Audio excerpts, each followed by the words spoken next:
Clap.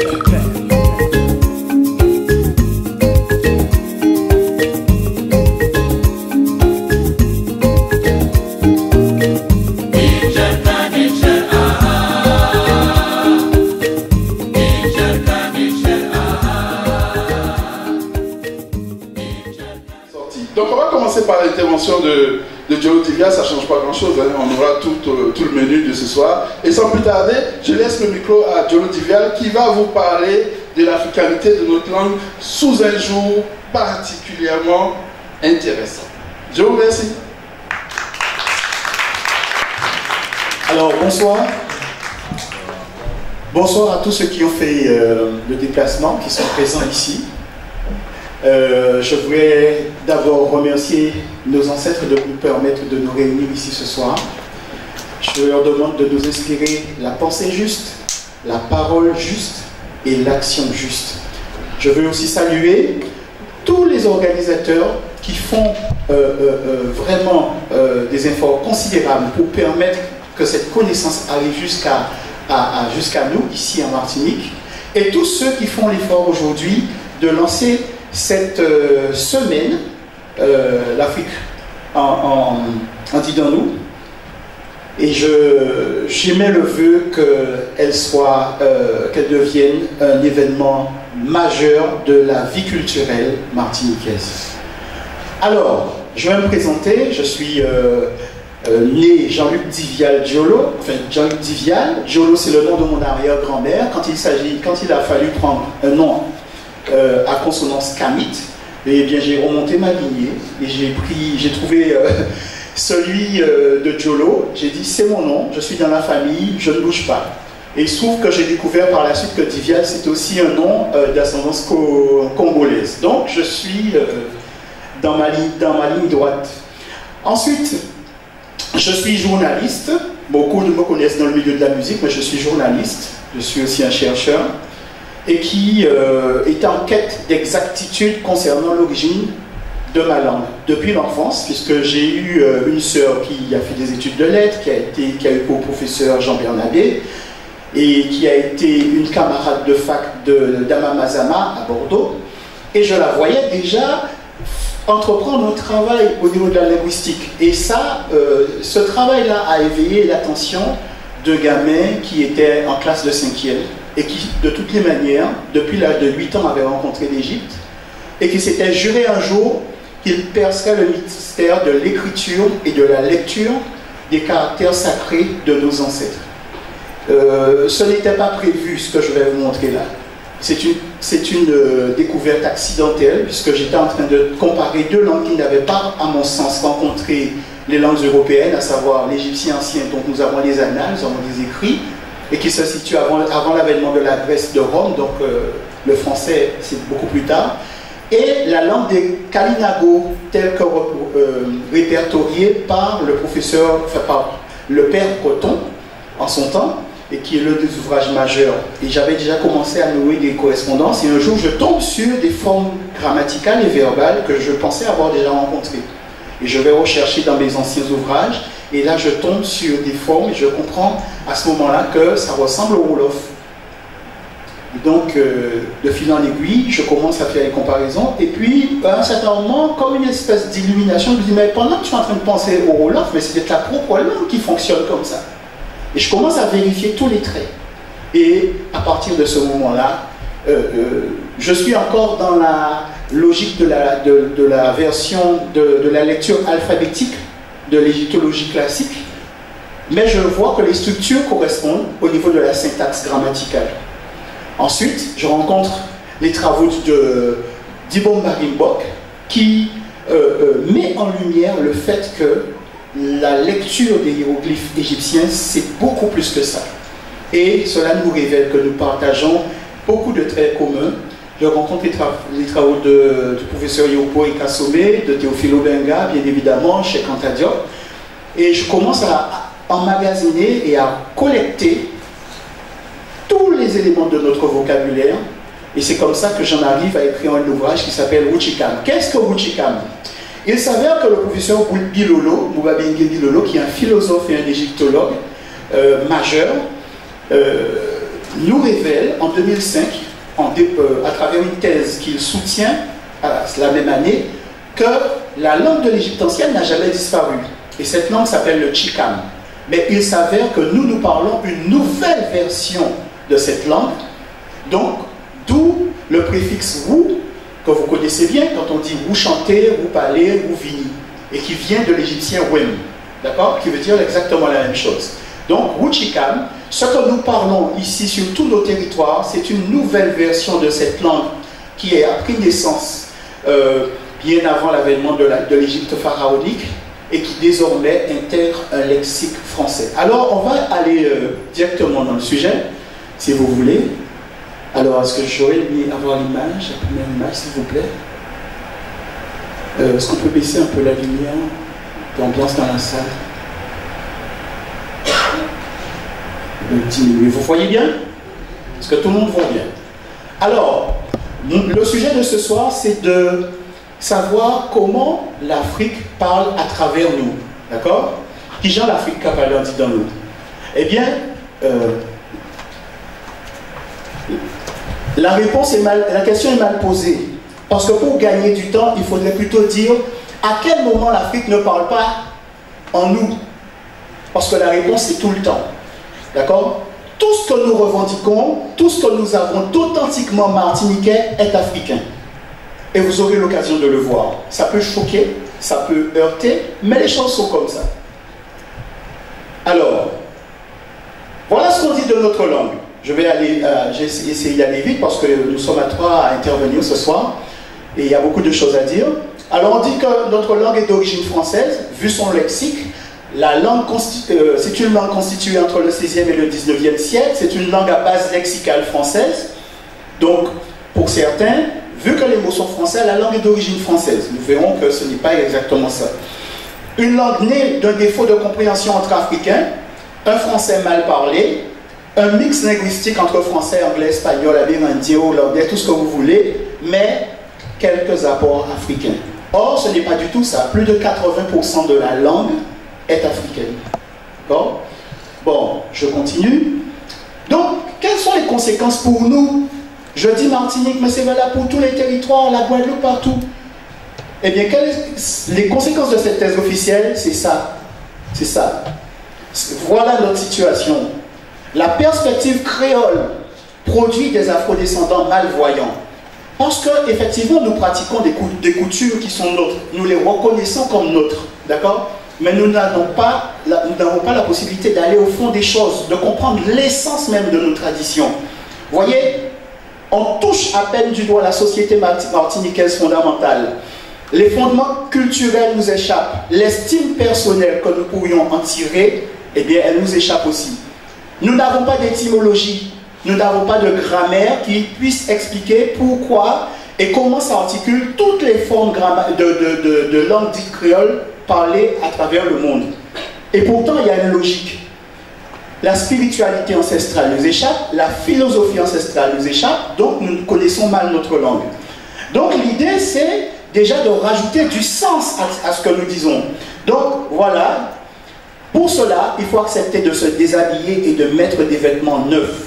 Et Descartes nous dit, pour atteindre la vérité, il faut une fois dans la vie se défaire de toutes les opinions qu'on a reçues et reconstruire de nouveau tout le système de ses connaissances. C'est le premier trait. Et le grand Cheikh Anta Diop nous dit, allez à la connaissance directe. C'est par la connaissance directe, par l'égyptologie que vous dépasserez cette zone de somnambulisme et de flottement. Il ne faut pas se contenter de ce que les gens ont écrit. On prétend, on suppose, on imagine, et sur cela, on fait un corps de science. Donc on prétend par exemple que Pépa, le nom de la sandale, ça vient du fait que c'était la sandale du pauvre, il ne pouvait pas s'offrir plus que cela. Et donc, Pépa est devenu Pépa. Ça, c'est des suppositions. Mais les langues africaines nous permettent de trancher cette question et vous allez voir ce que c'est. Donc, je continue. Ce qui est permis de faire aujourd'hui, c'est un Edamiso. Et vous voyez, on rajoute déjà du sens quand on dit cela. Parce que pour tout le monde, c'est une chanson de carnaval et Edamis, c'est une femme. Quand on chante Edamiso Ea, non, Eda, en bambara, ça veut dire ouvert. Et Miso, c'est les yeux. Donc, Rouvésier, redonner du sens à ce que nous sommes, nous ancrer vraiment dans le pays Martinique. Alors, je continue. L'origine égyptienne de la langue dite créole, c'est tout sauf un fantasme ou une thèse négriste. Je ne suis pas Dumas, c'est estimé, je ne suis pas Louis Magloire et je suis encore moins François Duvalier. Je n'ai pas vécu en leur temps. Le noirisme, le négrisme, correspond à une certaine époque de la vie d'Haïti. Mais aujourd'hui, nous sommes en 2018 et il y a toute une jeunesse qui nous demande le sens profond des choses que nous pratiquons et qui est en attente de cela pour s'organiser, pour s'apaiser, pour devenir des géants de la connaissance.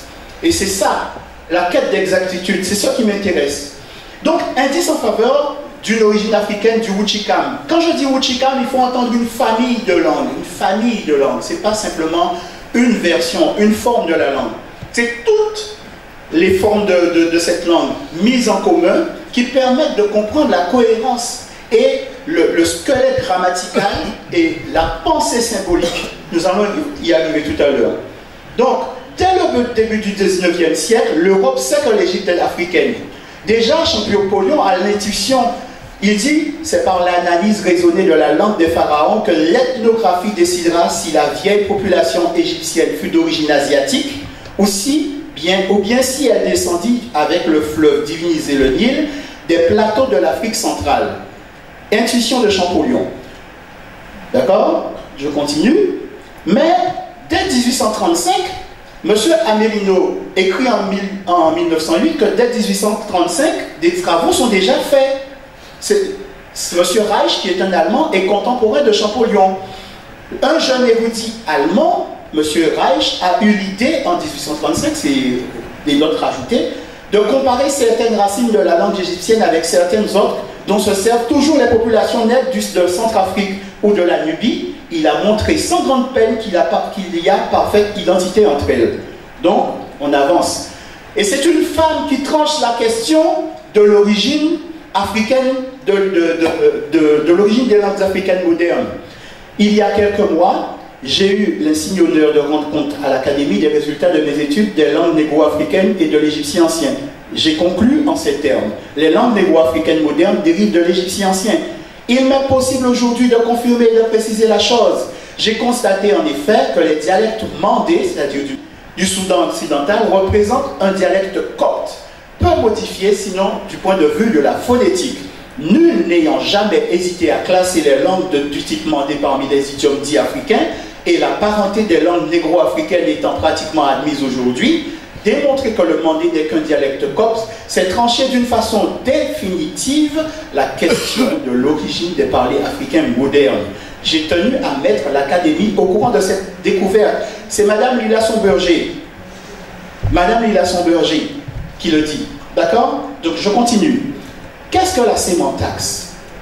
Vous savez, ce n'est pas tout d'avoir une langue qui a des mots, qui contient un lexique d'une langue étrangère. Ce qui compte, c'est la pensée. C'est ce qui anime ces mots. C'est l'état d'esprit selon lequel on organise les mots. La sémantaxe, c'est la vision qu'un peuple se fait de son environnement. C'est la vision qui se fait du monde. Et cette vision du monde conditionne la création de son vocabulaire, de sa grammaire, de sa pensée, de sa philosophie. Et c'est ce qui compte. Ce n'est pas tout d'avoir un mot d'origine française dans la langue. On ne peut pas conclure que c'est une origine française uniquement à cause de ça. Quel est l'état de pensée, quelle est la pensée symbolique qui construit les mots de notre vocabulaire, notre syntaxe? Si cette syntaxe est française, je n'ai pas ma place ici. Mais si cette syntaxe n'est pas française, ça veut dire que l'origine de la langue est à chercher sur un autre territoire. Et comme par hasard, le seul domaine où peu de chercheurs ont été en matière de recherche sur la langue dite créole, c'est le continent africain. Je continue. Donc, on parle de sémantaxe. Il faut savoir que cette pensée symbolique ne disparaît jamais. Même si un peuple au cours de son histoire est appelé à changer plusieurs fois de langue, la pensée symbolique demeure. C'est ce qui fait que si vous allez à Cuba, vous allez voir des pratiques culturelles qui sont faites en Martinique. Vous allez dire, c'est comme chez nous. Vous allez en Jamaïque, vous allez au Pérou, vous allez en Louisiane, vous dites, c'est comme chez nous. Parce que nous partageons, au-delà de la langue du colonisateur, la même pensée symbolique. Voilà. Et voilà ce que dit un savant du 19e siècle à propos des Normands et des habitants du Danemark. Ce monsieur est a vécu du 17e au 19e siècle. 19e, 20e siècle. Alors, il dit, parmi nous, un laps de 900 ans n'a pu effacer la nuance qui distinguait les habitants des Gaules de ces hommes du Nord qui, sous Charles le Gros, vinrent occuper la plus riche de nos provinces. Les voyageurs qui vont par mer de Normandie et au Danemark parlent avec surprise de ressemblances fraternelles des habitants de ces deux contrées conservées malgré la distance des lieux et des temps. Et c'est un peu ce qui nous arrive ici. Donc, deux langues de même sémantaxe ont à coup sûr un lien de parenté. Voilà Harold Johnson, qui est un linguiste chercheur de l'université de Philadelphie. Il travaille beaucoup avec d'autres comme le professeur Mbabéguébi Lolo, comme Jean-Claude Boly. Il dit, en linguistique, un phénomène appelé sémantaxe se rapporte à la façon dont les locuteurs d'une langue analysent leur réalité et la transforment en mots et en phrases.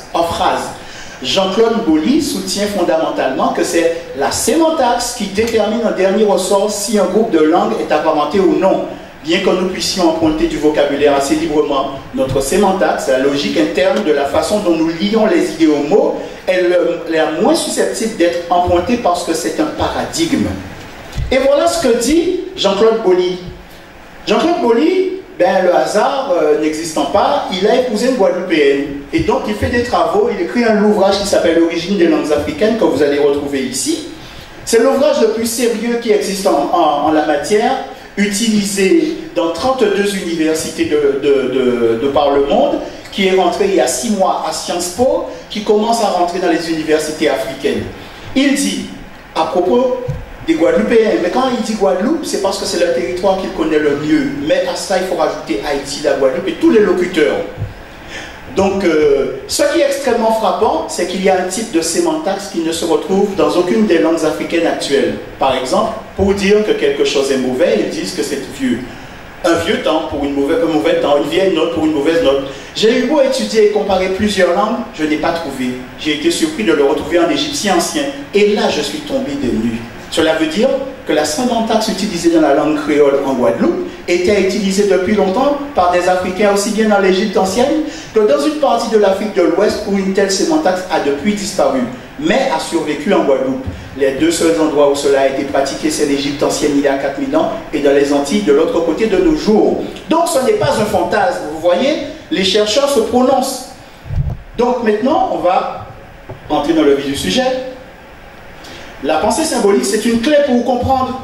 Alors voilà, on va utiliser un rébut. Alors, je m'inscris à la suite de Dibon Barimbo qui aime beaucoup utiliser ce procédé pour expliquer vraiment ce qu'est la pensée symbolique. D'accord? Parce que, en fait, quand l'Égyptien ancien, la méthode Kuma, la méthode endogène africaine, dispose qu'il faut nommer les objets présentés pour comprendre. Parce que ces objets entretiennent un lien entre eux. Bon, mais là, par exemple, j'ai 3 éléments et je vais essayer de le lire dans d'autres langues. Par exemple, en anglais, leaf, hold, nose. Bon, est-ce que c'est la feuille que tout le monde connaît? C'est pas vraiment ça le sens. Allemand, Blatt, Loch, Nase. D'accord? Ou alors, bon, vous prenez la langue que vous voulez. Et en français, feuille, trou, nez. Si un Français n'a jamais rencontré la langue dite créole, il ne peut pas comprendre ça, puisqu'il ne peut pas accéder au concept. Il y a comme un saut créatif qui s'opère quand la langue permet de donner, de faire une forme par homophonie, par une forme de métaphore qui permet d'accéder au concept.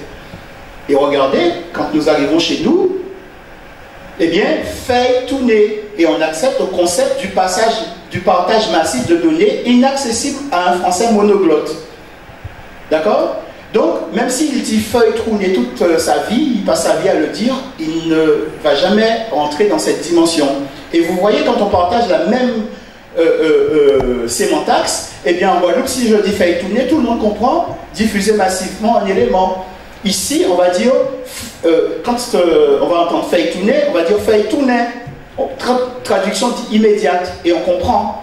En Haïti, faire tourner, faire tourner. Et on comprend, puisque nous partageons la même pensée symbolique. Et c'est ça qui nous permet de confirmer que nos ancêtres de la vallée du Nil avaient une structure de langue qui... notre langue voilà, est apparentée à celle-là et elle a puisé énormément de celle-là. Alors, quelle langue est ça là, nous va parler là? D'accord? Il y a d'abord des correspondances, hein, quand on regarde, même avec la méthode alphabétique. Parce que vous voyez, si on regarde ici, d'accord, alors ici, là, AF, SAF, c'est pour il y a un causatif, le S. AF, c'est le vorace, le glouton, mais c'est le registre de la gourmandise et de la gloutonnerie en Égypte. Vous voyez, quand on dit Akaba pour dire mort et décédé, eh bien, nos ancêtres disent la même chose, mort, mourir. Voilà. Et kin, musique, danse, jouer, begin, danse, musique. Bébé, boisson liquide, bébé lait, mais liquide. Vous voyez? Donc ce n'est pas un fantasme, on peut lire comme ça. Bête, la graine, semence graine, bête, graine, goutte. C'est pourquoi on dit, ou pas prendre bête, ou pas prendre la goutte, ou pas prendre en graine, pour inviter quelqu'un à prendre un pot à boire. Bic, par exemple, c'est rassembler, mais c'est le lieu du rassemblement aussi. Au labiclayer, par exemple. Bon, il y a hak qui veut dire raser, mais aha, c'est rien pour nous. Vous voyez? Donc, déjà, regardez le en, acquiescement. En, oui, acquiescement. Donc, nous avons des éléments. On ne parle pas de rien. Voilà. Je pourrais vous montrer. Regardez, ichi. Ichi, enfant, ish. Vous voyez? Donc, je pourrais vous montrer beaucoup comme ça, mais le temps va nous manquer, donc j'avance. Regardez ici, en ce qui concerne mi, qui se rapporte à la mat, la vérité et la justice, eh bien, Milan, Mila. Parce qu'en Guadeloupe, on va dire bon Mila, par exemple, pour dire, donne-moi la version authentique, et on va raconter un Milan en Martinique. Mais nous avons perdu la connexion avec la langue de l'Égypte et nous ne savons pas que c'est relié au registre de la vérité, de la justice, de la perfection et de l'harmonie. Donc, je continue. Voilà. Qu'est-ce que je pourrais vous montrer encore? Donc, voilà notre WEM. Voilà notre WEM qui devient WU, comme dans Wuchikam. D'accord? Voilà le WON, comme en Guyane, pour dire un. Donc, vous voyez, ça touche tout le territoire. Alors, pourquoi autant de formes dans notre langue maternelle? Eh bien, je vais vous dire qu'il y a, tant qu'on ne s'intéresse pas aux caractéristiques bantoues de notre langue, nous n'accédons pas à l'information. Parce qu'il y a un principe premier, d'accord? Ce principe, c'est la permutation régulière de la consonne préfixe sans perte de sens. Voilà. Je dis ka ou fait, je dis ça ou fait. La consonne préfixe a changé, mais le sens est préservé. Je dis en ja manger à Pointe-à-Pitre, en da manger à Marie-Galante, mais ici à Fort-de-France en za manger. Le sens est préservé, mais pourtant la consonne préfixe a changé, a évolué. Et c'est par ce processus-là que les différentes formes de langue se différencient. Et si vous aviez bien compris cela, eh bien, nous touchons à la notion de langue à classe. D'accord? Donc, qu'est-ce qu'une langue à classe? Eh bien, c'est justement une langue qui prend le démonstratif de l'égyptien ancien, qui est pou, celui, et qui le décline avec des consonnes préfixes qui mutent. Donc, en Wolof, par exemple, le pou devient bou, mou, sou, wou, kou, gou, voilà. Bon. Et c'est le même principe que nous avons chez nous. Donc, voilà. Ici, on peut se poser la question, est-ce qu'on retrouve le pou chez nous? Eh bien oui, pou, celui. Alors, je vous présente ces trois démonstratifs de l'égyptien ancien, mais il y en a beaucoup d'autres et ça fonctionne aussi avec eux. Donc, pou, celui, par, cette, celle, ta, cette, celle. Donc, vous voyez, et donc, je vous prie de m'excuser, c'était pas prévu dans le scénario. Voilà, je vais couper. Je vais confier une mission spéciale à mon frère Kapopo. Et regardez, les possessifs de notre langue. Poumo à l'île Maurice, Poumo en Guyane, pas moins en Haïti, Mopa en Guyane, tant moins en Guadeloupe, tant moins en Martinique, Tamo, Guyane, ça moins Dominique, à moins Réunion, tant moins Réunion. D'accord? Vous voyez? Donc, en plus de ça, c'est avec les démonstratifs que nous construisons nos possessifs chez nous, ici, en Martinique. Mais c'est le même processus en égyptien ancien. Et c'est ce qui permet de dire, par exemple, vous voyez, le démonstratif pas avec la consonne préfixe qui mute devient pas, ba, ta, la, sa. Et on peut dire paille, le sien, les siens, baille, le sien, les siens, taille, le sien, les siens, laille, le sien, les siens, saille, le sien, les siens. Vous voyez? Bon, il faut comprendre nos pronoms possessifs en Wuchikam. Alors, voilà, à partir de pa, ba, ta, la, sa, à partir du ta, regardez bien, à partir du ta, donc le ta, tamoyan, taoula, tali, tanouan, tazot, tanouan. En Guyane, tamo, mais mot pas aussi, donc vous voyez, ici, donc le en, il y a un cycle pour les voyelles, et le en précède le a, d'accord? Le son en précède le a, il y a un cycle, c'est comme pour la musique, le cycle des quintes, le cycle des quartes.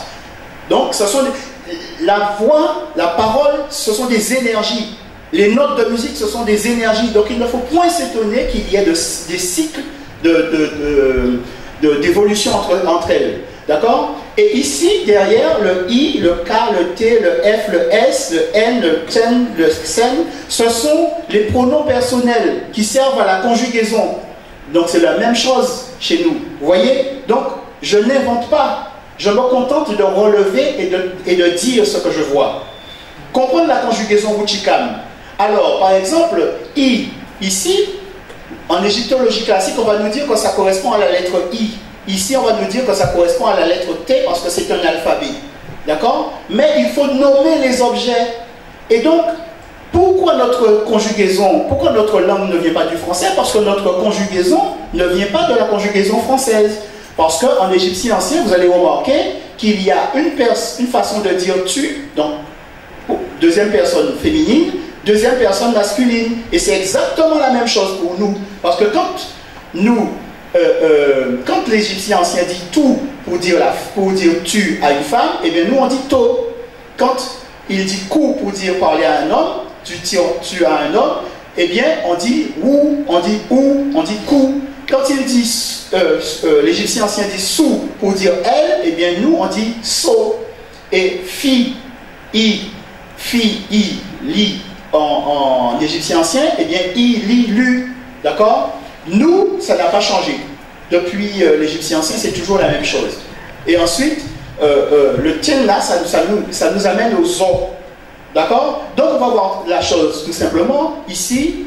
Donc, voilà. Avec la méthode Kumba de Dibon Barimbok, on apprend en fait qu'il faut nommer les objets. Parce que regardez, la méthode classique nous dit que ces objets-là que vous voyez, tels que nos ancêtres les ont décrits et dessinés, eh bien, il nous dit que ce sont des consonnes. Donc la calebasse c'est le K, le poussin de K c'est le OU, et donc K plus OU ça donne KOU.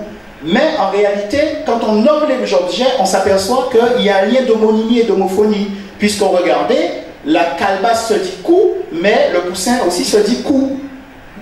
Donc si vous ne savez pas pour le nom du poussin de K, mais vous connaissez le nom de la calebasse, vous avez lu l'intégralité du mot. Et vice versa. Voyez?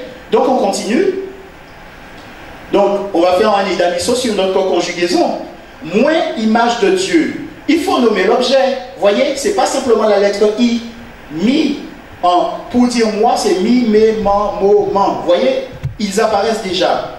À travers les langues avérantes, nos façons de parler apparaissent déjà. Bon. Mais on nous dit que ça peut être que ce mot-là peut être, le roseau fleuri peut être remplacé soit par un homme, soit par l'image du divin. Donc on va vérifier ce fait. Donc nous connaissons ça son flèche-corne.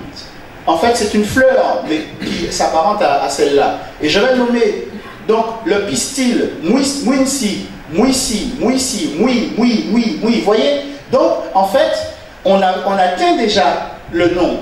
Ensuite, ça rappelle l'unicité. Donc, Moja, Moué, unique, Mosi, Moué, Imoué. Vous voyez, le nom ressort déjà. Ensuite, il faut voir que c'est en lien avec le chiffre 1 qui se dit Wa, Oui, Wé. D'accord? Ou bien même Mo. Donc, vous voyez que tous les termes reviennent dès qu'on nomme l'objet. Et c'est aussi le nom pour nommer le roi. Mouéné, empereur. Mani, comme le Mani Congo. D'accord? Au Congo. Moussi, Moussa, Moigné ou Moigné. Mais c'est aussi le nom pour nommer le Seigneur en tant que Dieu, en tant que divin. Voilà. Moigné, c'est Mungu, Seigneur Dieu. Moigni, Seigneur. D'accord? Donc, quand l'Africain dit que l'homme est à l'image de Dieu, ce n'est pas juste une vue de l'esprit, ce n'est pas la foi. Ça se vérifie à travers le vocabulaire, à travers le lexique. Puisque quand je me nomme en disant moi, je nomme aussi le roi et je vous nomme aussi le divin. D'accord? Donc, l'homme est un être divin. To, eh bien, tout féminin, la galette de pain, vous voyez, il y a la corde et la galette de pain, on va les chercher et on va trouver, parfois si c'est l'entrave pour animaux, eh bien, vous voyez, la galette de pain se dit Gati, Kambo, Kati, Kati, Kati, Mukate, d'accord? Je continue. Mukadzi, Mukati, mais attention, je dis aussi Ko, je dis aussi Atou pour nommer la femme, je dis aussi Cholo, je dis aussi Tchebe. Tchebe, d'accord? Et ensuite, vous voyez, Utu, tout, d'accord? Toya, donc la racine apparaît déjà. Et ici, le lien à corde, eh bien c'est comme notre tchen, tchembe, d'accord? Donc on a tout à corde, to, attaché. Vous voyez? Donc le script met en scène des éléments qui permettent une lecture homogène. D'accord? Donc, ensuite on arrive à Go, qui est le nom du cœur, mais c'est aussi le nom de la femme dans certaines régions. Atou, comme quand on dit Atou femme, donc on donne 2 fois la femme. Et Utu, cœur, to, donc ce qui nous donne to pour dire tu, ton, ta, te, toi, te. D'accord? Ensuite, on peut continuer ainsi de suite. Donc, Wu, l'homme, et son kui. Donc, on va nommer la calebasse. Hein? On va nommer la calebasse. Et on voit que la volaille se dit ko, d'accord? Ku. On continue. La calebasse ku, kwe, kui. Vous voyez, dans les langues du Nigeria, quand on dit que le mot kui est d'origine amérindienne, il faut mettre des parenthèses, parce qu'au Nigeria déjà, et même en Égypte ancienne, kui c'est la calebasse. Donc, vous voyez, ku c'est l'homme, oko c'est l'homme. Vous voyez, donc voilà la racine. Voilà la racine. Donc, le nom de la DSAC, vous voyez ici, on a l'étoffe pliée et on a le verrou. Eh bien, on a des façons de donner. Sani, Sané, Sama, d'accord? Et regardez, So, l'étoffe, Sogne, étoffe. Ensuite ici, Sogu pour le verrou, Soué pour le verrou. Et elle se dit C, Sono. Et en fait, c'est la déesse Aseta, celle qu'on appelle Isis, qui est mobilisée ici. D'accord? So, c'est elle. Et quand on dit Sopa, on dit la sienne. Bon, la vipère et le nombre. On peut regarder la vipère, comment on la nomme dans les langues africaines modernes. Eh bien, pour nous, quand on dit I, c'est il, li, c'est il. On peut dire il fait un gâteau, il a fait un gâteau, il mangeait gâteau, il a mangé un gâteau. C'est une forme ancienne, il mangeait gâteau.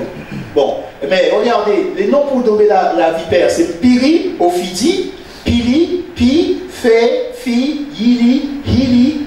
Et conséquence, eh bien, regardez, l'amazonien dit he, il, l'anglais dit he, il, le français dit il, l'espagnol dit elle, l'hindi dit hi, le roumain dit elle. Donc, tout le monde a puisé à la même source. Voyez? Et cette vipère-là, c'est elle qui, stylisée par les Grecs, donnera la lettre phi, qui est une valeur mathématique. Voilà. Alors, qu'est-ce que nous ignorions de notre langue maternelle? Eh bien, que le processus d'intégration de la langue française dans le Bouchikam est africain et répond à des règles de grammaire africaine. Ça peut être démontré. Donc, je ne m'étends pas là-dessus. Bon, nos onomatopées, ce ne sont pas simplement des onomatopées, ce sont des verbes anciens. Popolo, voler, s'envoler. Bigidi, danser en claudiquant. Fouloulouk, souffler. Wani wana, manger. Kra, kra, kra. Rire. Bekeke, se moquer. Jusqu'à aujourd'hui dans les langues africaines modernes. D'accord? Et puis, il y a un phénomène qu'on appelle la duplication-traduction. Vous avez vu tout à l'heure, je vous ai parlé de atu-form. Il y a cette tendance dans notre langue à associer deux mots qui ont le même sens, mais dans des langues différentes. Et c'est ce que nous avons ici, regardez. Tomber, blip. Mais blip, c'est tomber. Tous ces kehek, kehek. Depuis l'Égypte ancienne, kehek, c'est tous ces pain à boule. Mais bolo, c'est le pain. Souffler, fouloulou. Fouloulou, c'est souffler. Madou siro, mada c'est adoucir, c'est rendre doux, c'est apaiser, c'est calmer. Ri kra kra kra, mais kekeke c'est rire. Femme pas en pas, mais paka c'est débiter en morceaux. Entrer djoup, mais job par exemple en langue bassa c'est pénétrer, c'est entrer, c'est enfoncer. Donc ce ne sont pas des mots gratuits. Il faut faire très très attention. Et moi je vous dis, allez interroger les anciens, écoutez les disques Mona, tous les anciens, Ti Émile, Ti Raoul, écoutez leurs textes et puisez les mots qu'ils disent. Vous allez voir que vous allez restituer beaucoup de choses de la Martinique profonde.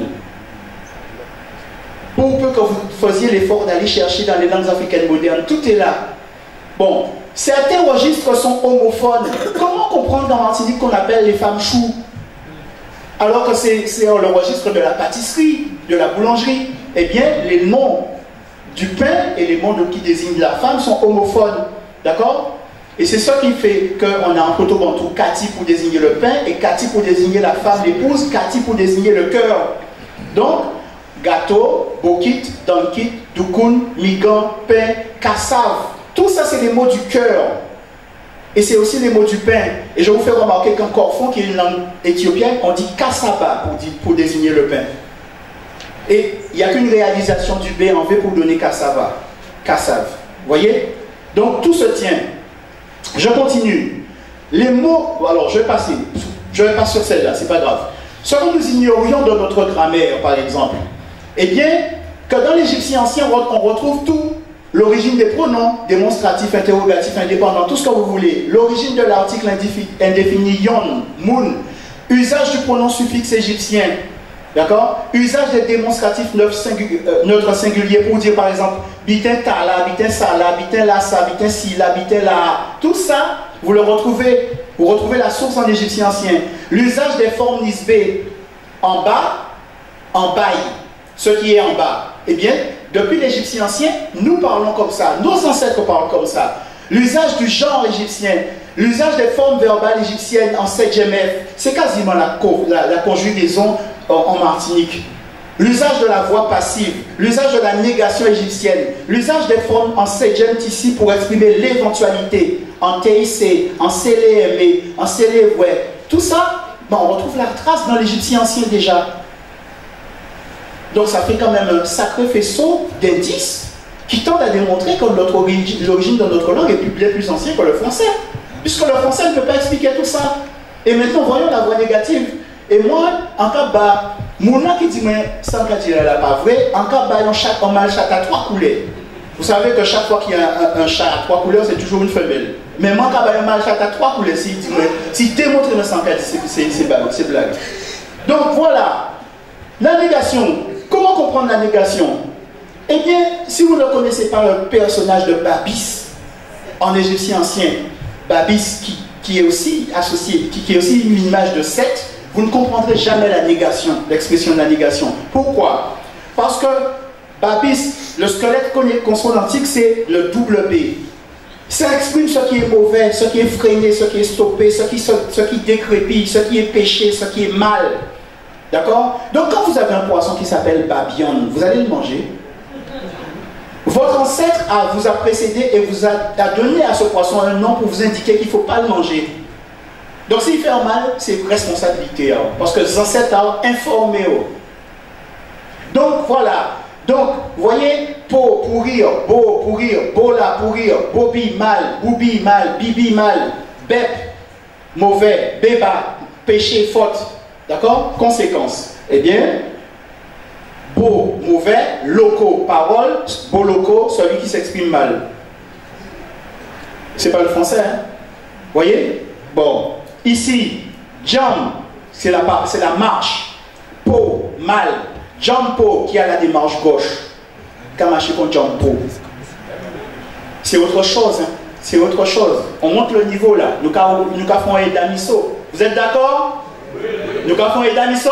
Oui. Voilà, nous allons continuer. Donc, c'est ça qui fait que, par exemple, les conséquences, c'est sur la conjugaison de tous les jours. Et pour ça, il faut connaître la tradition Congo. Le son O, c'est pour tout ce qui est dans l'intérieur, ce qu'on ne voit pas encore, ce qui est en devenir, ce qu'on ne voit pas encore, ce qui est dans les profondeurs. Le son A, c'est le son de ce qu'on voit, de ce qui se manifeste déjà. Et le son E, c'est ce qui vient au devant de soi. Donc, on peut dire en podomi, en padomi, en peidomi. D'accord? Vous voyez? Je continue. Nos verbes, on a copié le modèle français, puisque c'est ce que nous avions à notre disposition, et nos verbes, c'est manger, boire, dormir. Mais logiquement, on devrait écrire sur le modèle africain qu'à manger, qu'à boire, qu'à dormir, puisque cette particule qui se trouve devant le verbe s'accorde. C'est pourquoi on dit en poko dormir. Ça s'accorde. En paka manger. D'accord? En péké manger. Voyez? Pour les raisons que je vous ai évoquées tout à l'heure. Bon, quand on dit yon et l'autre, weki, eh bien, ceci, il faut savoir que ça existe déjà en égyptien ancien. Quand on dit mais kaki ça, mais aki ça, mais qui bité ça, toute cette forme existe déjà depuis l'égyptien ancien. Ça ne vient pas du français. Ça ne vient pas du grec non plus. Quand vous dites ici, là, qui yon, qui l'autre, mais ça existe déjà. Je vous montre même la graphie. Vous voyez? Donc cette façon de s'exprimer existe déjà avant le grec, avant le latin, avant l'araméen, avant l'acadien. Vous voyez? Bon. Alors, on peut à ce moment-là tenter de décrypter notre vocabulaire, comme on a fait tout à l'heure pour Django. Donc, les racines africaines éclairent notre lexique. Donc, on peut tenter l'étymologie maintenant. Vous voyez? Kou, c'est le poussenkai, mais regardez. On a ko, la volaille, qui, le cou, la gorge, la voix, et gnol, c'est le serpent. Donc on peut comprendre ce que c'est qu'un coquignol. Une volaille au cou aussi nu que la peau d'un serpent. Vous voyez? Et là-dessus, on a kokiyoko. Kyoko, c'est la voix. Donc kokiyoko, c'est la parole du coq.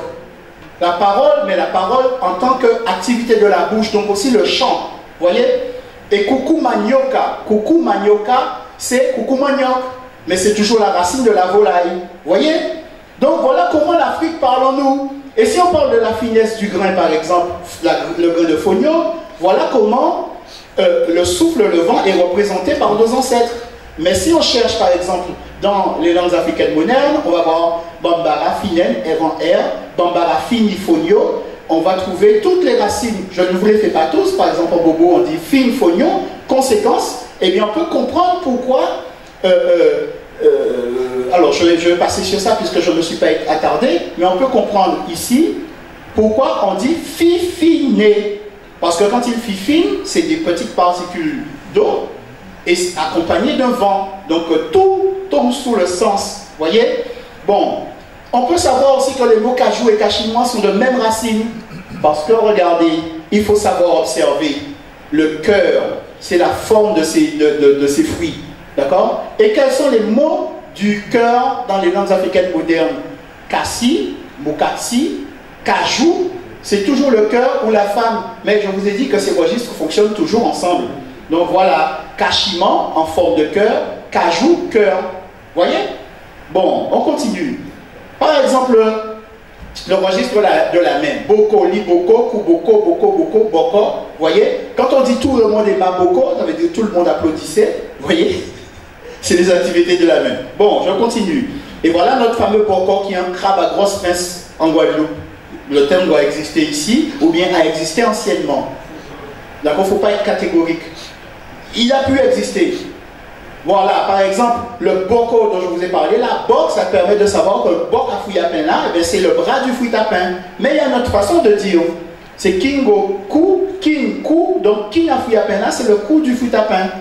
Et quand on dit fouillapin, on n'a pas conscience de parler lingala, parce que c'est la chair de pain, c'est-à-dire le fruit dont la chair est comme le pain. parce que le fruit fruit, c'est le fruit que vous connaissez, mais c'est aussi le nom de la chair, fouet, par exemple. Donc, on peut faire l'étymologie du mot begin, parce que nous tous cas parler de begin, mais quand on begin, voilà, hibi danser, kin danser, danse musique, jouer la musique, mais ici, kubina danser, kusina danser, bina danser, hibin danser, begin danse musique en Wichikam. Mais ici aussi, kin a dansé, gikina a dansé. Donc vous voyez que on ne nous entraîne pas dans un monde artificiel. C'est nous, c'est notre intérieur que nous visitons. C'est un voyage en nous-mêmes. Donc voilà, le scribe nous met cette indication. Alors beaucoup de gens pourraient penser que oui, c'est par superstition que les Égyptiens mettaient une tête de chien au-dessus de leur traîneau. Ça peut être une explication dans l'égyptologie classique, hein, les égyptomanes et les égyptophiles. Mais le scribe nous dit que ces noms-là sont homophones. Si vous voulez savoir comment on appelle le traîneau, cherchez dans les noms des canidés et vice-versa. Vérifions. Il boit chien, boit chien, caboie chien. Mais chez nous, caboie, charge, charrette à bœuf. Cabouette, charge, charrette à bœuf. Donc vous voyez que ça se tient. Je continue. Maintenant, on va essayer de trouver un fruit qui est bien connu en Martinique. Votre fils a trouvé dans un livre relatif à l'égyptologie ce dessin-là. Voilà, est-ce que ça... Il a retrouvé ce dessin-là. Et vous cherchez, vous voyez qu'on vous dit des gemmes. Vous dites, mais c'est qui est ça? Alors vous interrogez le scribe, et le scribe vous dit, mon cher, moi je vous dis que le nom de ce fruit est écrit là, et démerdez-vous avec ça. Alors vous avez plusieurs objets, vous allez chercher à les nommer dans les langues africaines modernes. Prenons les trois premiers. Le premier, c'est un chenal rempli d'eau, un lac artificiel. Le deuxième, c'est une langue de terre, une portion de terre. Le troisième, c'est une étoffe. Quel lien d'homophonie peuvent-ils entretenir entre eux? Eh bien, on va dire par exemple Ziwa bassin, Riwa bassin, tout ça. Mais regardez, à partir du Safwa, Dimi bassin, en proto-bantou Tima bassin, Walo Tamba lac, et Lingala Etima lac. Regardez, c'est les mêmes choses qu'on retrouve ici pour la langue. Dimi langue, Dima langue, Timbi langue, Tima langue, Tima langue. Vous voyez? Ensuite, regardez, maintenant l'étoffe, et qui tombe là. Tissu, qui tombe à la tissu, étoffe, tomba, étoffe, tombara, étoffe, tombara, étoffe, tombara, étoffe, tombaro, étoffe. On a déjà touché le nom du fruit, hein, je vous le dis. Hein. Vous avez une idée? Il y a quelqu'un qui a une idée? Ah d'accord, voilà. Parce qu'on continue. Alors vous voyez que le tombara, étoffe et le tombaro, étoffe touchent le tamaro, date, tamaro, date, tamoro, date. Et en fulbe, on dit jatani. Tamarin, ce qui confirme que c'est la même racine. En réalité, c'est le registre des fruits secs.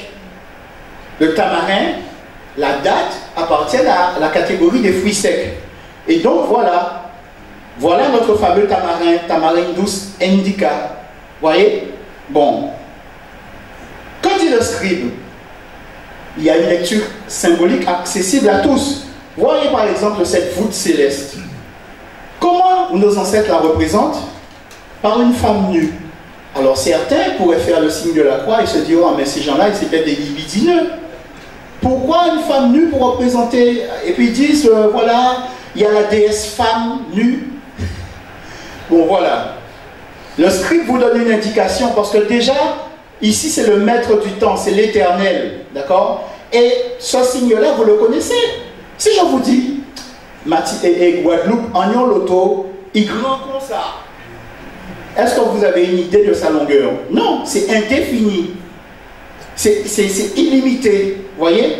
Donc, en fait, il vous donne des indications précises. Voyons, venons-en au fait. Regardons dans les langues africaines modernes. Eh bien, vous avez une T pour dire nu, une Kunu pour dire nu, une Tunea pour dire nu, Tun nu, mais attention, Tunyo. Voûté, tonigné, voûté, tonio, voûté, atteigné, incliné, yénié, incliné, et ensuite une to, étoile, tol, étoile, tonio, étoile. Donc, le scribe vous montre le reste de l'univers visible par l'être humain de la Terre, la Voie lactée. Voilà, c'est l'ensemble des étoiles perceptibles par l'homme. Et donc, ce mot-là, vous voyez qu'il y a une relation entre le mot pour désigner la nudité et le mot pour désigner l'étoile. D'accord? Donc on continue. Donc, Ntuni, voûte céleste, Wuchikan, Tuni, nu, Wuchikan, Tutuni, nu. Vous voyez?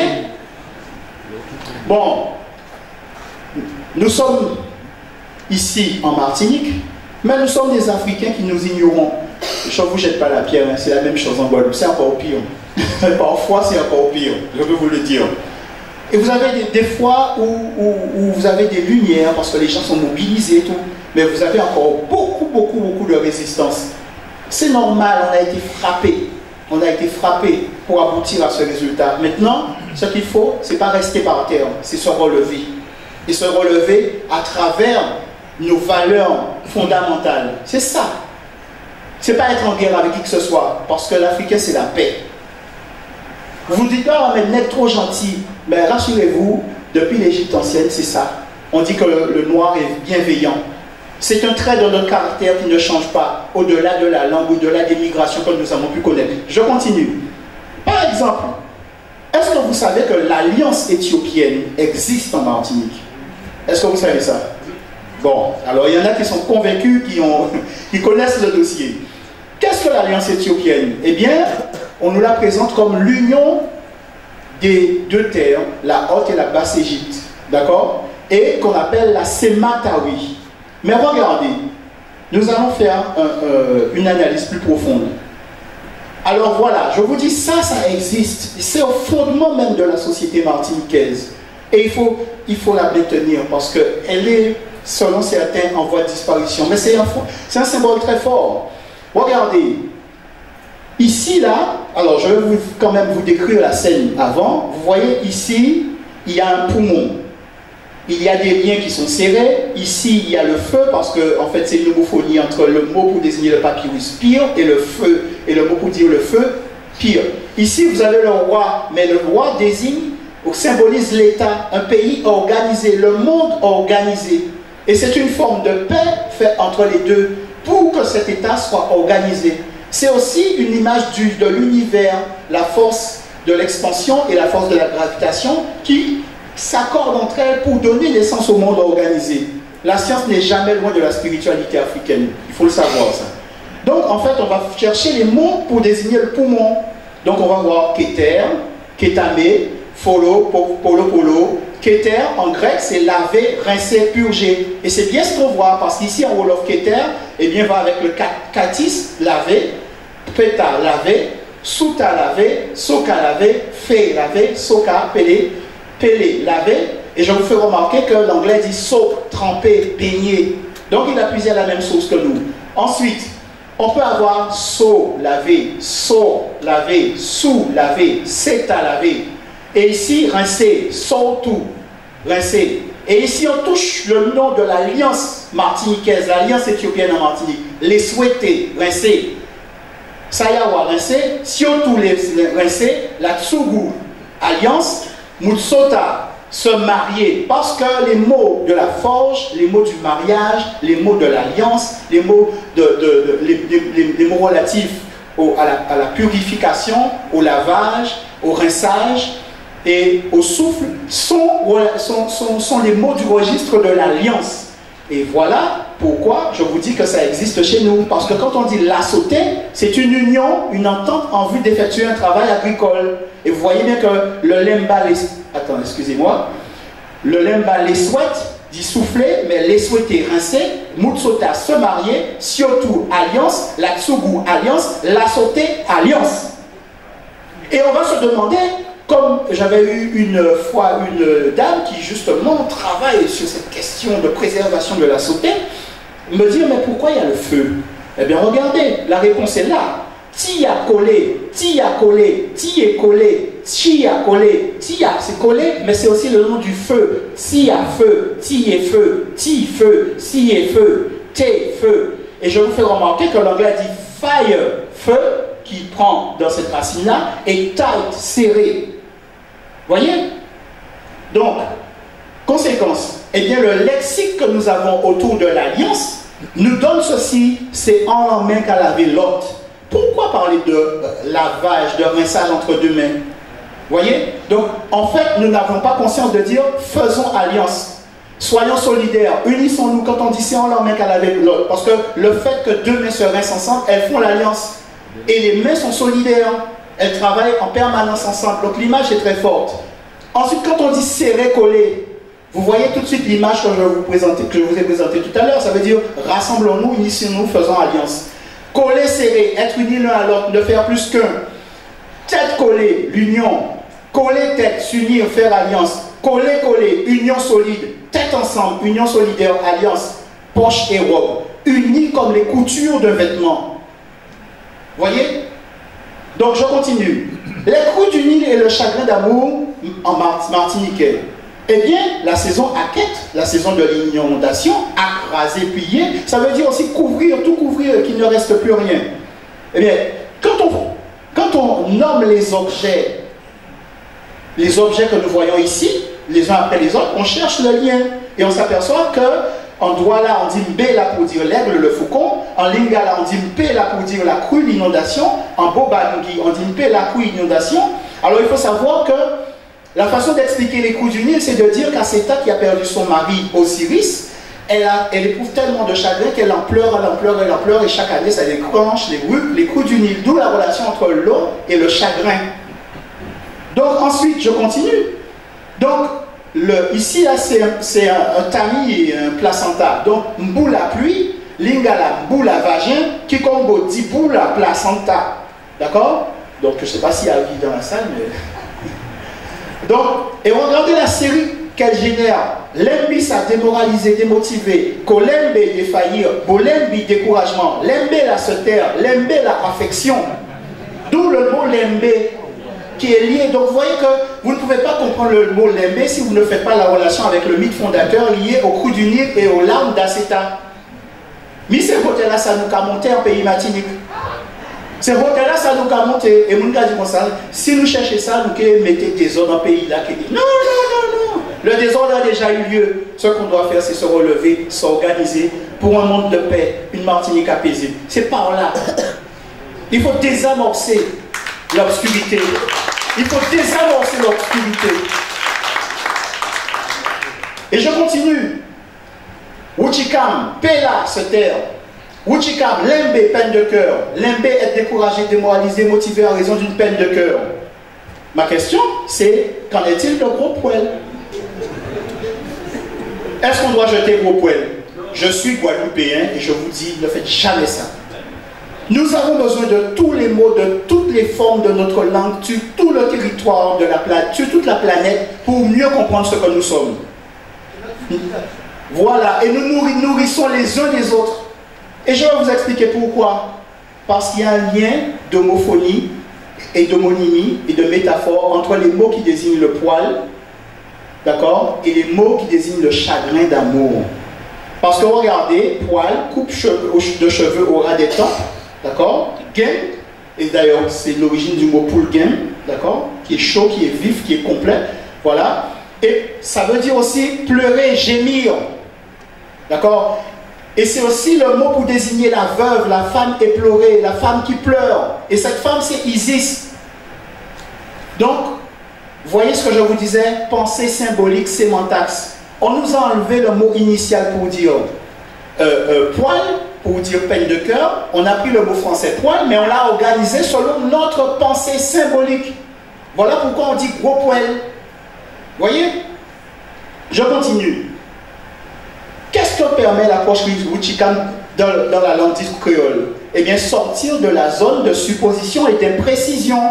Parce que chaque fois qu'on n'arrive pas à expliquer un mot, on dit « Ah, ça vient du français, ça vient de l'anglais, ça vient de l'espagnol. » Et pire, on invente une histoire pour justifier le fait que ce mot soit d'origine européenne.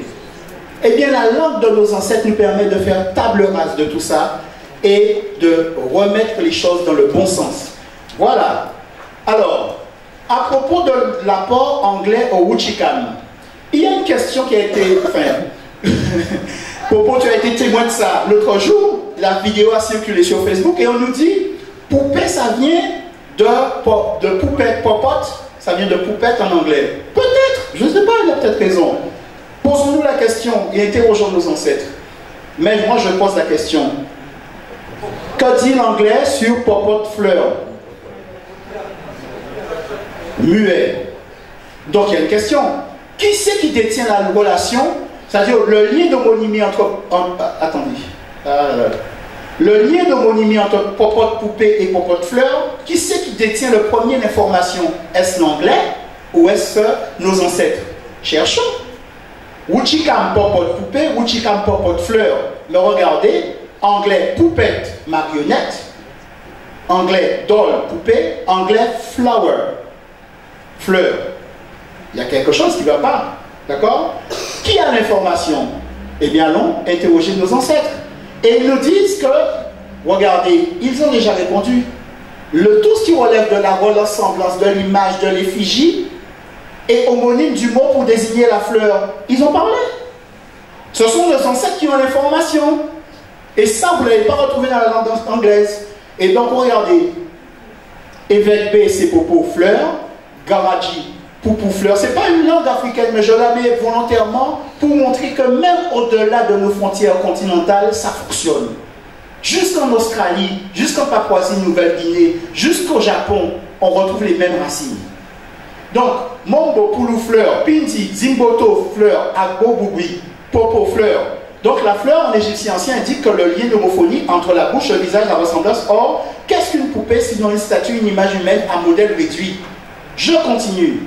Bon, les noms de la fleur, Poti, Popo, Poutou, Popo, vous voyez que c'est la même racine. Poutoum, fleur, d'accord? Et c'est pourquoi il y avait une petite bouteille là, de parfum qu'on appelait Ploum Ploum. Vous voyez, c'est le nom de la fleur. Donc on retrouve tout. D'accord? Et regardez la face. Papé, face. Pomme, face. Pouto.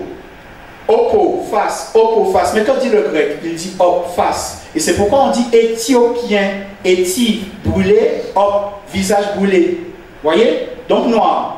Donc, mono, peau, visage, gopé, peau, poto, copé, visage, et l'allemand dit kopf, front. Donc, c'est encore le registre de la face du visage. Ils ont puisé la même source que nous. Donc, regardez maintenant la bouche. Papo, bouche, beau, bouche, Wuchika, beau, baiser, bamonti, beau. Voyez? Et regardez le yonkom, hot, pop. C'est une métaposition, c'est-à-dire une inversion des lettres, parce que, en fait, c'est popote qui est écrit. Voyez? C'est popote qui est écrit ici. Ça, c'est popote. D'accord? Je continue. Le pain, papata, chipapata, chapati. Voyez? Et ombolo, abolo, boflo. D'accord? Donc, pour la racine beau que nous avions tout à l'heure. Donc, ce n'est pas le fruit du hasard. D'accord? Donc, bon, je n'ai pas déjà parlé de ça. Donc, vous voyez que c'est nos ancêtres qui tranchent la question de façon définitive. Bon, Bel Air vient-il de Bel Air? Parce qu'il faut toujours montrer qu'on vient, c'est aussi un moyen d'asseoir une domination. Donc, toujours montrer que tout vient du français, on n'a rien inventé, on n'a rien contribué à la société martiniquaise, alors que plus de 80% de la langue est d'origine africaine. Donc voilà les mots. Kobola, frappé, battre, démolir, massacrer. Kubula, battre, frapper. Boula, tambouka. Boula, battre tambour, frapper, cogner. Bellum, en latin, guerre. Bélier, instrument pour défoncer la porte d'une bâtisse. Mais boula, c'est aussi jouer de la musique. C'est aussi jouer de la musique. Vous voyez? Donc le nom Bel Air est sans aucun doute possible d'origine africaine. Et le latin même a puisé à cette même source. Ça, il faut le savoir. La mazouk vient-elle de Pologne? Parce qu'on nous raconte que ils sont tellement généreux, les Polonais, les soldats polonais, qui sont venus juste pour apprendre aux Martiniquais à jouer la mazouk, et ensuite ils sont partis. Mais il faut savoir que dans les cérémonies sacrées, quand la musique se joue en Martinique ou dans tout l'espace afrodescendant, et de la même manière que sur le continent, on dit que Dieu lui-même vient de façon désincarnée. Mais comment nommer Dieu à cette manière-là, à ce moment-là? Voyons, ma, préfixe de classe, plus zouk. Donc on a Ubundu, Soukou, Dieu, Umbundu, Zugu, Dieu, Uku, d'accord, Mudzimu, esprit désincarné, Sonike, Sungu, danse, Bassa, Sek, danser, Bassa, Masak, danser, donc Mazouk, danse, Mazok, danse. D'accord, Mazok, c'est à l'île Rodrigue. Donc, c'est aussi une image de cette divinité-là. D'accord, parce qu'il y a un lien d'homonymie entre le mot souffrance et le mot Dieu. Donc, la souffrance se dit Soum, et donc on peut comprendre pourquoi il y a le son cubano, pourquoi il y a une musique qui s'appelle Kalaja, pourquoi il y a le blues, pourquoi il y a la morna, pourquoi il y a la maloya. C'est cette relation qu'il explique. Et je vous ai remis encore ici cette racine Sougou, Zouk, Mazouk Martinique, Mazok Rodrigue, Soka Caraïbe anglophone, Djouk, qui est le lieu où on joue le blues dans la Louisiane, Sega à la Réunion. Vous voyez que c'est la même pensée symbolique qui parle. Bon, Pépa la sandale provient-il du français Pepa? C'est ce que je vous disais tout à l'heure. Eh bien, il faut savoir que c'est déjà le nom de la sandale depuis l'Égypte ancienne, Pépa. D'accord? Donc, voilà. Donc, on n'a pas volé, pas, c'est l'aile. Donc, les sandales, ce sont deux ailes, en fait. Hein. C'est ça qu'il faut comprendre. C'est assimilé à deux ailes. Sapa, faire voler. On a ici la chaussure, Chibata, la chaussure. D'accord? Bon. Donc, ici, le thé, là, la galette de pain, soit qui, soit chi, soit di, soit chi, selon le professeur Bouba Bengue Bilolo. Ce sont ses travaux qui mettent cela en évidence. Et donc, on aboutit à Chibata, chaussure, di papa, chi papa, chi papa. D'accord? Parce qu'il y a une réalisation du B en P. Voilà. Et donc, on a papa, elle, apakam, elle, et regardez, di papi, elle, l'ipapou, elle. Donc, la relation entre l'aile et la chaussure est avérée. Ah, j'ai été un peu trop vite. Voilà. Donc, chikwata, chaussure, l'ipapa, sandale, dipapa, babouche. Donc, on dit en fait, comme quiconque, papa, babouche, sandale. D'accord? Et le chiluba, chapato, c'est ce qui a donné le mot sapato en portugais, plus ensuite le mot savate en français, zavata en italien. Donc, je ne m'éternise pas là-dessus. Et il y a une relation entre le canard, le vol du canard. D'accord? Donc, Pépa, voler, Kikongo, papa, babouche, Lingala, papa, sandal. Donc, quand on fait un enfant, polo, on n'a pas le sentiment de mobiliser les mots du vol de l'oiseau. Mais c'est ce qu'on fait avec son gamin quand on s'amuse avec lui. D'accord? Donc, Pépa, c'est de sandales, souliers, la question est tranchée. D'accord? Et voilà les Pépas du pharaon tout en camon. Et pendant que on nous dit de ne pas étudier nos traditions, eh bien d'autres utilisent cela. Et ils en font une marque en disant oui, c'est le nom de quelqu'un, bâtard, mon œil. En fait, c'est le nom de la chaussure. Maintenant, la question qu'il faut se poser, c'est pourquoi ils vont chercher l'Égypte ancienne pour nommer leurs anciennes. Bon, et là, je vais terminer avec cela. Ici, il faut évoquer le registre du pouvoir. Voyons, on a bac, travail, tâche, œuvre, labeur, revenu, taxe. On a bac qui désigne le serviteur. Mais regardez, le bras c'est l'insigne du pouvoir, surtout quand c'est un bras dont la main possède quelque chose, un sceptre, un bâton, c'est pour désigner celui qui est puissant, celui qui a le pouvoir. D'accord? Donc, et M. Jean-Claude Boly nous indique que, en fait, quand on voit ces deux racines, maka, bras, main, ou moko, bras, main, eh bien, parfois, il se dote d'un B, qu'on dit euphonique, d'accord? Qui appuie le sens. Donc, un bras, main, ça peut être aussi mboko ou moko. Et c'est ce que nous retrouvons ici.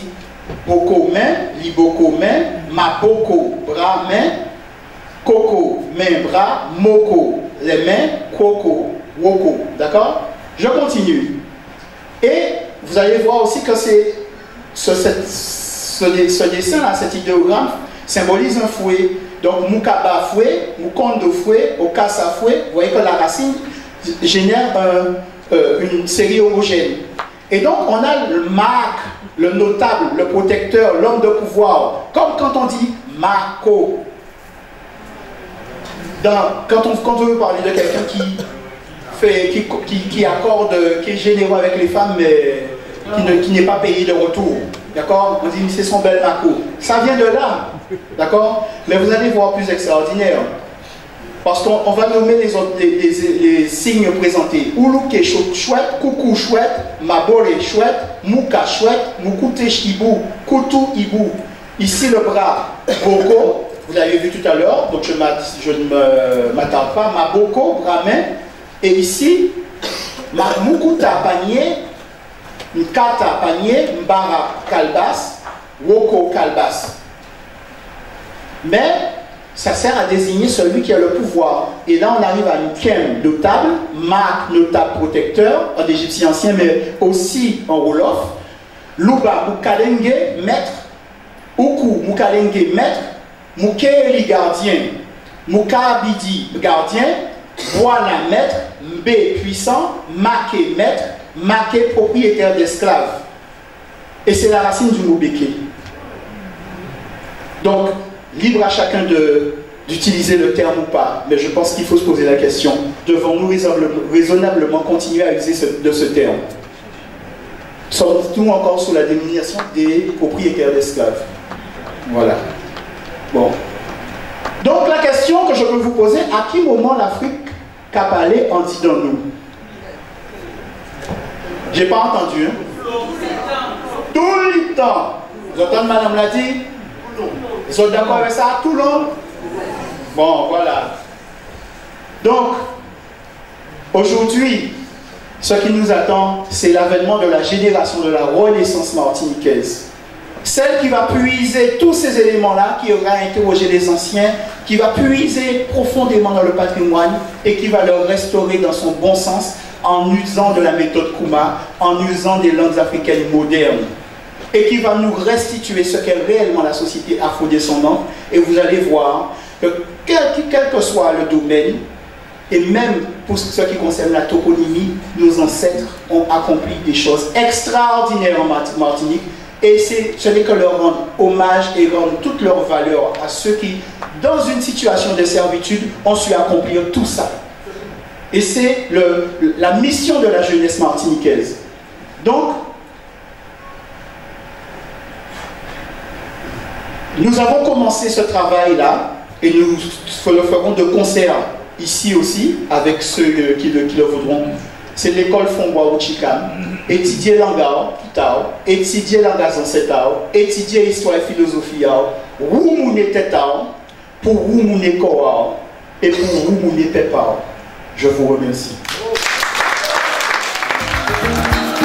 Aha, aha, aha, nature, aha, aha, aha, aha, nature, aha.